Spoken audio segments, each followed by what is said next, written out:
There's no Amazon Prime for change. No tracking number, no estimated delivery date. No reassuring ping on your phone telling you it's arrived.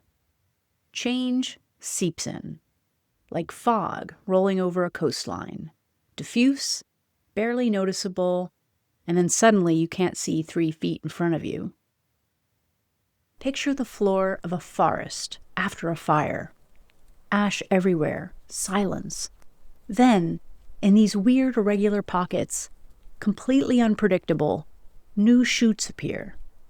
There's no master plan, no orderly progression, just life, insisting itself back into existence. That's emergence. And once you learn to see it, you realize it's the fundamental pattern underlying almost everything that actually matters in human experience.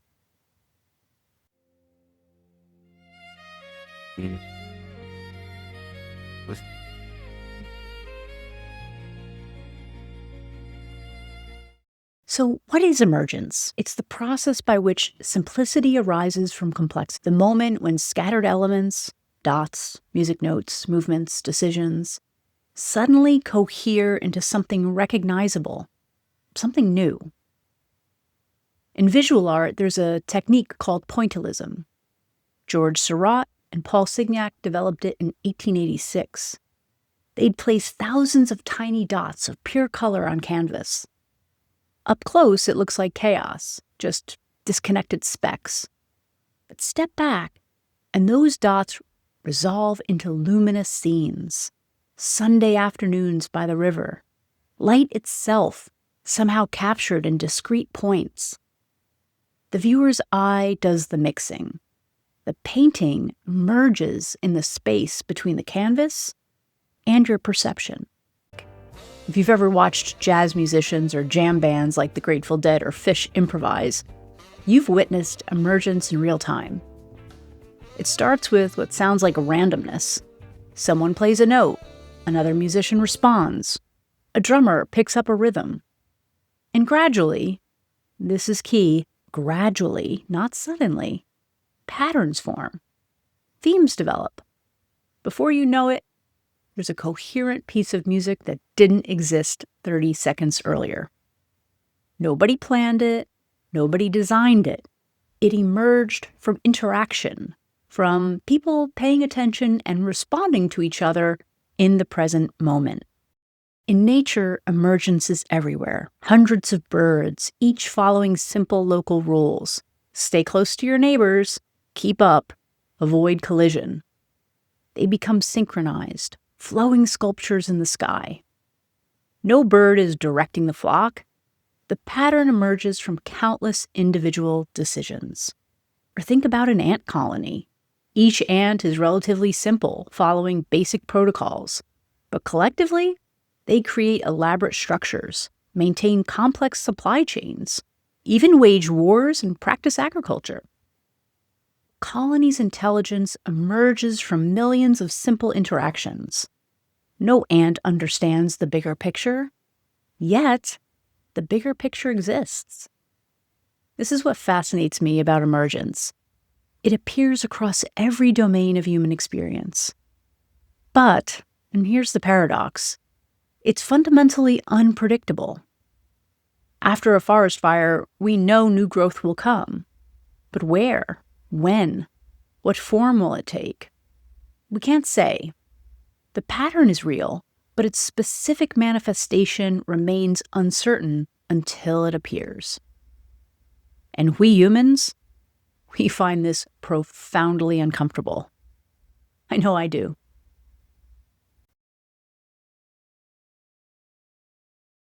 We are prediction machines. Our brains evolved to detect patterns, anticipate threats, plan for the future. Uncertainty triggers our threat detection system. It activates the same neural networks associated with physical pain. So when change arrives without warning, without clear timelines or guaranteed outcomes, we suffer. Here's a scenario you might recognize. Your boss calls you into a meeting. The company's been acquired by a competitor. What's your immediate internal response? If you're like most people, it's, am I going to be fired? And the honest answer, 9 times out of 10, is we don't know yet. This isn't comforting. It's not what you're looking for. You want certainty. You want to know if you should update your resume or celebrate a promotion. Instead, you're told to wait while things emerge. Intellectually, you might understand that this acquisition could lead to opportunities you never imagined. Maybe you'll get promoted into a role that didn't exist before. Or maybe you'll be laid off. Or maybe you'll end up finding work that's actually more aligned with who you really are. Or maybe all these things will happen. But you can't know. And that ambiguity feels dangerous. There's an ancient Taoist parable that addresses this story beautifully. It's usually called the maybe story. It goes like this. A farmer's horse runs away. His neighbors say, "What terrible luck." The farmer replies, "Maybe." The next day, the horse returns, bringing 2 wild horses with him. The neighbors say, "What amazing luck." The farmer says, "Maybe." The farmer's son tries to tame one of the wild horses and breaks his leg. The neighbors, "Oh, such bad luck." Farmer, "Maybe." Then, soldiers arrive to draft all the young men for war, but the son's broken leg disqualifies him. The neighbors celebrate, "Such good luck." And the farmer, once again, "Maybe." The point isn't that the farmer lacks emotion or doesn't care what happens. The point is that he understands something fundamental. Events don't reveal their meaning at the moment they occur. Judgment is premature because the story is still unfolding. What looks like disaster today might be the catalyst for something extraordinary tomorrow. What seems like good fortune might contain the seeds of future difficulty. This isn't fatalism. It's recognizing that we exist within complex, dynamic systems where causality operates in ways we can't fully predict or control. All things have the potential to be both positive and negative. We demand certainty from an uncertain universe. We create elaborate plans and then suffer when reality refuses to follow our script. The irony is that everything is constantly emerging. Trying to stop emergence is like trying to stop the tide. It's not just futile, it's a fundamental misunderstanding of how the universe actually works. Okay, now I need to pause and be honest with you. This tension between control and emergence isn't theoretical for me. It's personal. I built a career on structure, on seeing patterns in chaos and creating order. As a transformation and operations executive, my job was to design operating models, frameworks meant to bring efficiency, clarity, and predictability to complex systems. When I close my eyes, I see systems diagrams. When I walk into a store, my brain automatically starts analyzing flow, staffing, and layout. This isn't metaphorical. It's actually how I experience the world. So when I talk about befriending emergence, I'm not speaking as someone naturally flexible or go with the flow. I'm speaking as someone who has had to work, sometimes painfully, to loosen my grip on control. Because here's what I've learned. If you design a transformation but stay rigid about how it unfolds, it will fail. The most brilliant strategy becomes useless if you can't adapt to what emerges during implementation. There's no formula for this, despite what LinkedIn might suggest. You can't control your way into adaptation, and you certainly can't force it upon others. The first version of this show, Shobukai Shift, taught me a lot. I spoke with fascinating people, explored change from many angles. But after the last season, something felt off, just incomplete. Then came the first real signal. I was tired. No, I was exhausted. It wasn't just the workload. It was that the finished product wasn't giving energy back. Something stalled. And that really frustrated me. I had a full year planned, detailed schedules, clear milestones. But when I sat down to work, I couldn't. I felt angry, disappointed, guilty, like this was a failure of discipline. So I did the hardest thing for someone like me. I paused. I rested, and I listened. And slowly, not all at once, clarity emerged. Not through more planning, not through tighter structure. Through the opposite. Through space. Through curiosity. Through trusting that if I paid attention, the next iteration would reveal itself. That's how fractals of change came into being. Not through perfect strategy, but by allowing the pattern to emerge. In Taoism, this is called Wu Wei, action without force. It doesn't mean passivity.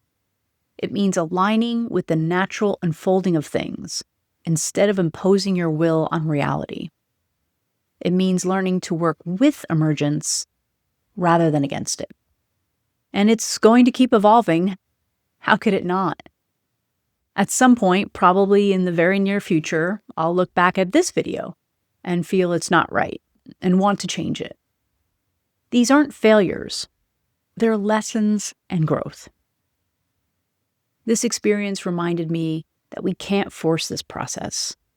It's often uncomfortable, sometimes painful, but if you can stay present through the doubt and disorientation, you do come through the other side. And when you look back, you often see the gift that was hidden in the process.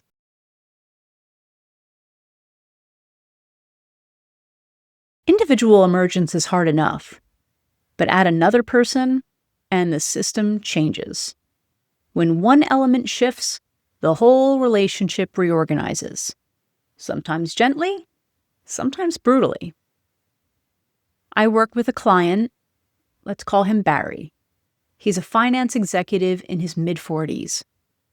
2 years ago, he went through a divorce. Difficult, but mutual. Afterward, he began spending a lot of time with his college best friend, Arnie. Single, available, and free in ways most of Barry's married friends weren't. They fell into a familiar rhythm. Dinner at bars, late nights, clubs, meeting women. At first, Barry described Arnie as the perfect wingman. After the divorce, his confidence was low. The social activity, the attention, even when it was a little transactional, helped him feel visible again. For a while, it worked. But over time, Barry started to notice the cost. 5 or 6 drinks a night, missed workouts, spending money he didn't want to spend, gaining weight, showing up to work hungover, reading less, moving less. The lifestyle that helped him survive the immediate aftermath of the divorce was now working against him. Something can be adaptive and still be temporary, because change doesn't occur like a flash of lightning. It's more like a series of sunrises and sunsets. Barry originally hired me to help him step into a more senior role, but within 2 sessions, it was clear he needed something deeper. Together, we talked about life phases and how relationships often serve different functions in different seasons. Barry and Arnie's friendship thrived in college. Fraternity life, going out, having fun. During Barry's marriage, they barely saw each other. After the divorce, Barry unconsciously recreated that earlier dynamic. He went backward to regain steady ground. That backward movement served a purpose. But the point wasn't to fight his new reality, or to return to an old version of himself. The process was for him to evolve into something new. As Barry healed and gained confidence, he felt an internal pull towards something different. He couldn't fully articulate it, but he knew what no longer fit. Late nights, transactional dating, waking up exhausted and foggy. Growth often starts this way, not with clarity, with resistance. We didn't build an elaborate plan, just basic boundaries. No drinking on weeknights, non-negotiable morning gym sessions, a realistic budget. Then came the hardest part, how to talk to Arnie. At first, Arnie agreed to join Barry at the gym. It suggested that the relationship was evolving.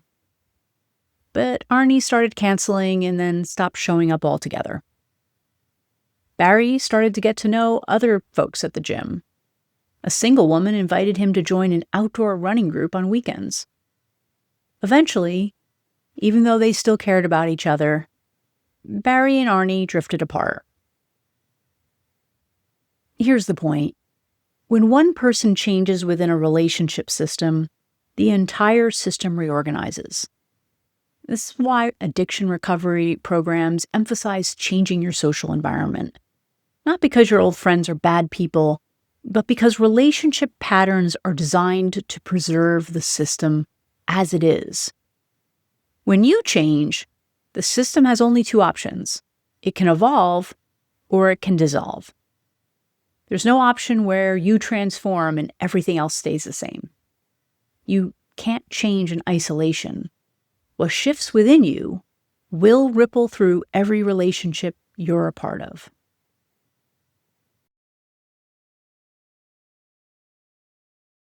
We've been talking about people and relationships, so now let's scale this up to the organizational level. And as you might imagine, the dynamics become even more complex. Early in my career, I worked at Tiffany & Company's corporate office. Even then, it was large, established, with significant structure. The kind of place where you needed multiple approvals to order pizza for your team. I'm not criticizing this. Structure isn't inherently bad. As I've said, I've built a career on it. For a company with tens of thousands of employees, multiple locations, regulatory requirements, you need structure. It keeps things from descending into chaos. I left that culture and joined Oliver Wyman, a strategy consulting firm. At the time, it was larger than a startup, but still relatively small compared to its competitors. The culture could not have been any more different from Tiffany's.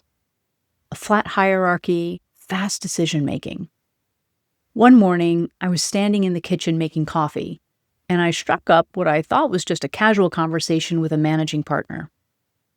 I shared with him some thoughts about a CRM strategy I was developing. On the spot, right there in the kitchen, he suggested I tour all the European offices to talk with regional partners about my plan. And within a week, I was on a plane. I was shocked and excited. It was also intoxicating to me. The speed, the trust, the sense that good ideas could move immediately from conversation to action without getting trapped in bureaucratic approval processes. Oliver Wyman had been founded by partners who'd left another firm that had, in their view, gotten too big and slow. Their explicit vision was to maintain the agility and entrepreneurial energy of a smaller firm even as they grew. But here's the thing about growth. It changes everything, whether you intend it to or not. The kind of informal kitchen conversation decision-making that worked brilliantly at 2,000 people becomes genuinely problematic at 7,000. Not because anyone got lazy or bureaucratic, but because scale creates complexity. At 2,000 people, if someone makes a decision that conflicts with something happening in another office, you can probably sort it out with a call or an email. At 7,000 people, those conflicts become expensive, even risky. So gradually, and this is emergence, structure evolves, not because the original vision changed, not because anyone decided to become corporate, but because the organizational reality shifted. Sure, some of that original magic gets lost, but other capabilities, things you couldn't do at 2,000 people, become possible. This isn't failure, it's emergence. And great leaders understand this. They know how to work with emergence skillfully. All right, let's go up one more level to see emergence operating at a societal scale. Perfect example, AI. Over the last 3 years, articles about AI have increased 57%. It's impossible to avoid discussions about AI's impact on employment, relationships, education, healthcare, warfare, art, essentially every domain of human activity. Most experts agree AI will fundamentally reshape our society. But how exactly? What will the second and third order effects be? Which jobs will disappear? Which will transform? Which will emerge that don't exist yet? Nobody knows. Not really. We can make educated guesses, but we're essentially watching emergence happen in real time. And predictably, this uncertainty generates tremendous anxiety. We're being told that everything we know is changing, but we can't be given assurance that we'll be better off. Some people will benefit enormously, others will be displaced. Most of us will probably experience both at different moments, in different ways. This is exactly like your boss telling you the company's been acquired. Same dynamic, different scale. I don't have a definitive answer to the AI question. The only certainty is change itself. Whether that change is ultimately good or bad depends on factors we can't fully predict or control. What I can tell you is this. As the Borg said, resistance is futile. Not because AI is inevitable, though it most likely is, but because emergence is inevitable. Something is coming into being. We're part of the process. We have some agency within it, but we don't have the power to stop emergence itself. The question, as always, is can we work with what's emerging skillfully?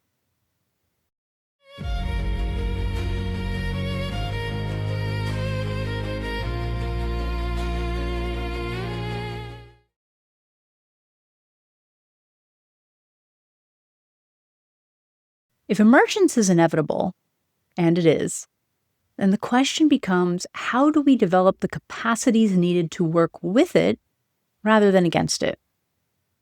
I offer 3 practices which you might find useful. These aren't techniques to master emergence. They're ways to develop a different relationship with it. The first practice is attunement. Attunement is the foundational practice underlying everything else. It's the capacity to pay attention, both to what's happening around you and what's happening within you. This sounds simple. It really is not. Most of us spend the majority of our time in a fragmented attentional state. We're scrolling through our phones while half listening to a conversation, while thinking about something that happened yesterday, while worrying about something that might happen tomorrow. We're rarely fully present to the moment we're actually in. And that fragmentation comes at enormous cost. If you can't pay attention to what's actually happening, you can't detect the early signals of emerging change. You miss the subtle shifts in yourself, in others, in the systems you're part of, until they've already solidified into crisis. Attunement means developing the capacity to notice, to observe without immediately judging or reacting, to sense the quality of your own internal state, and to read the room. This is a trainable skill. It's also incredibly difficult, and if you're an executive, a leader, someone responsible for guiding others through change, this skill is not optional. You cannot lead people through uncertainty if you can't first sense what's actually happening yourself. My good friend Christian Madsberg wrote a fantastic book on this called Look, How to Pay Attention in a Distracted World. It's great. You should read it. I'll put a link in the show notes. The second practice is pattern recognition. Human intelligence fundamentally comes down to pattern recognition, the ability to detect structure in what appears chaotic. We're constantly searching for patterns because patterns allow us to anticipate what comes next. This is what kept our ancestors alive. The ones who heard the predator rustling in the grass survived at higher rates than those who didn't. But pattern recognition in complex systems requires something beyond simple stimulus response. It requires the ability to hold multiple timescales simultaneously, to see the immediate situation while also perceiving longer-term trajectories. Let me give you an example. If you're a leader and someone on your team starts missing deadlines, that's a data point. If they also start withdrawing from team meetings, that's another.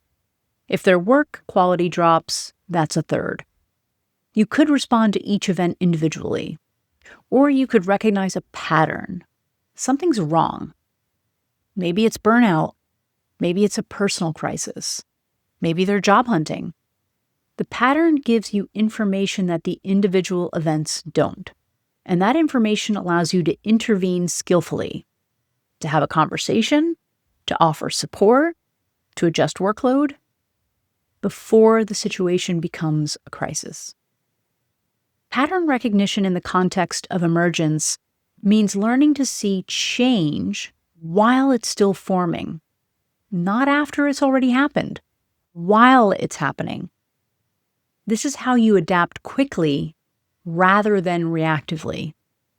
This is how you move with change rather than being surprised by it.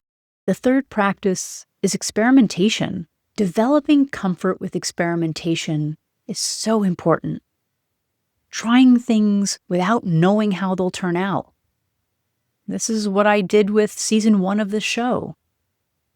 Most of us have been trained to plan extensively before acting, to have the answers figured out so we can minimize risk. But when you're working with emergence, perfect planning is impossible. You can't plan for what you can't predict, which means you need to develop a different relationship with action. You need to be willing to try things, gather information, adjust based on what you learn, and try again. You Agile practitioners know exactly what I'm talking about. This is fundamentally a practice of humility. You're acknowledging that you don't have all the answers.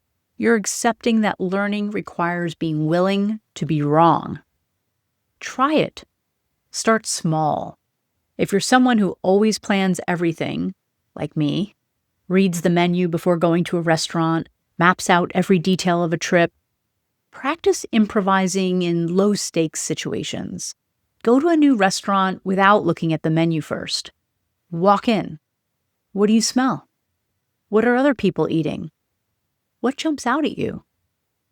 Try something you've never tried before. This might sound trivial, but you're training a capacity. You're learning to trust yourself in situations where you don't have all the information. You're learning that you can handle not knowing exactly what will happen.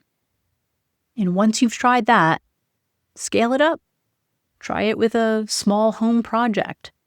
Instead of planning every detail, identify your core objective and start. See what emerges. Adjust based on what you learn. You're not being reckless. You're developing comfort with the reality that emergence is how change actually works. You're training yourself to work with it rather than against it. I hope these practices might help you to dance more gracefully with emergence, because the uncomfortable truth is this: we can't know how things will turn out. Not really. The story is still unfolding. Judgment is always premature. But what we can do is develop the capacity to sustain ourselves through not knowing, to stay curious, to remain adaptable, to trust that we have the resources to navigate whatever emerges. Emergence teaches us that transformation doesn't announce itself with fanfare. It seeps in. It forms gradually from countless small movements and decisions. Our job isn't to control this process. It's to develop the capacities needed to work with it skillfully, to pay attention to what's actually happening rather than to what we wish was happening, to recognize patterns, to see the shape of change while it's still forming, to experiment, to try things, learn, adjust, and try again. This isn't optimism, it's something deeper. It's a fundamental acceptance of the world as it is, not as we wish it to be. Everything we've built, everything we are, everything we might become, it's all emerging, constantly, continuously. The question isn't whether emergence happens, it's how we can dance joyfully with it. I'm Mary Schaub. This is Fractals of Change, wishing you curiosity, presence, and flow.